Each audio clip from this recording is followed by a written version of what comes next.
Hello everyone, JD Geeks here. Today is going to be the first episode of my Nerf gun collection video. In the first video, I'll start talking about my cheapest and probably the most easily accessible Nerf gun that I got as my first Nerf gun while getting into the hobby a little bit. And then from here on, I'll be talking about more expensive Nerf guns that are more mid-tier to a little bit of a higher tier.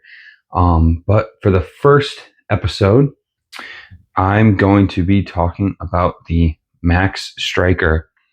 All right, let's get into it. All right, so the Dart Zone Max Stryker. This Nerf blaster, I believe I got on sale from Target for like $20 to $25. It's a very cheap, very good entry level blaster. It comes with this little suppressor. It doesn't really do anything for it. There's a slightly longer barrel addition, but I don't really know if that helps the FPS or not. Other than that, it has some O-rings on the stock here.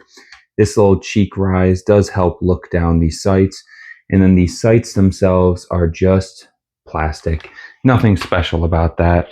There is a little jam clearing door there. It goes all the way through.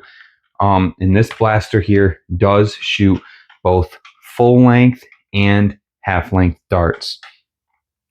It shoots around 130 FPS, if I remember correctly. We'll see in the chronograph video in later.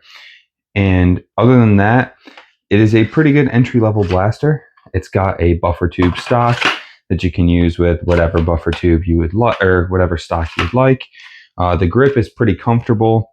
Other than that, it's just a common Springer, just prime, and there you go. There is a little bit of slop here at the front, which we won't have an issue with later blasters, but this mainly has that issue because, as I said, it does shoot long and short darts. Other than that, some comparable blasters with this one is the Nexus Pro, not the Pro X, just the Pro. The Nexus Pro has an angled grip versus this more of a pump grip style, and I personally do like the look of this a little bit more, but the Nexus Pro does come in different colors. There's blue and orange. I think there's a red, but that might be the 1.1. Other than that, this blaster is pretty solid. If you want to get a blaster for a younger kid, this shoots about, again, 130. The average Nerf rival or Nerf Elite shot about 70 feet per second. So this is a little bit above that. Will hurt a little bit more, but it is still good for the price. All right, let's get into the chronograph testing. Alrighty, we are now at the chronograph. We have a mag of full-length darts and the mag of half-length darts with the adapter. One thing I do want to mention very quickly is full-length darts can go in and out without needing to prime the blaster. But in order to shoot half-length darts, you have to pull back the charging handle, put the mag in, and then it seats and you cannot pull it out. And you can also remove this mag that way and then load the dart.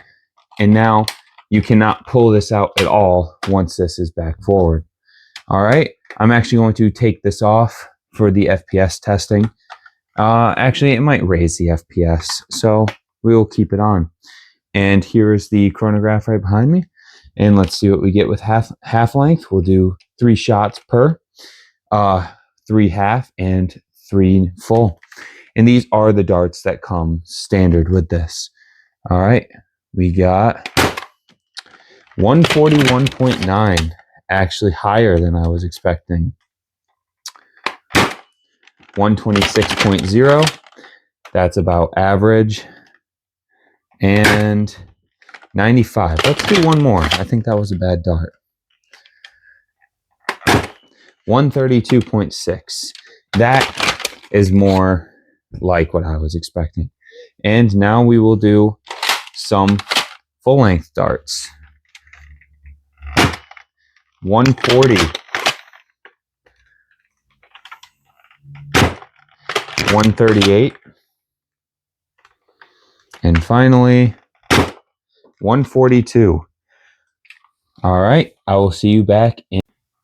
All right, now that we are back from the chronograph, as you saw, the long darts were actually a bit more consistent in this specific blaster, which is a little weird because in most cases, the short darts are actually better. They normally have a higher FPS and they're normally a bit more consistent than the long darts. And I believe that is the case with this one normally. I think I might have had some issues with these darts that I was shooting, and that's what was causing the difference in between the two darts. But as you saw, it shoots around 130 to 140. And I got this blaster on sale for $20, $25 from Target. You can pick this up on the shelves. I believe they still have it on the shelves. I think I saw it the last time I was at a Target. And this blaster is it's a solid blaster. It's been out for a while, but it's still pretty competitive. You can get upgrade springs and things like that for this blaster.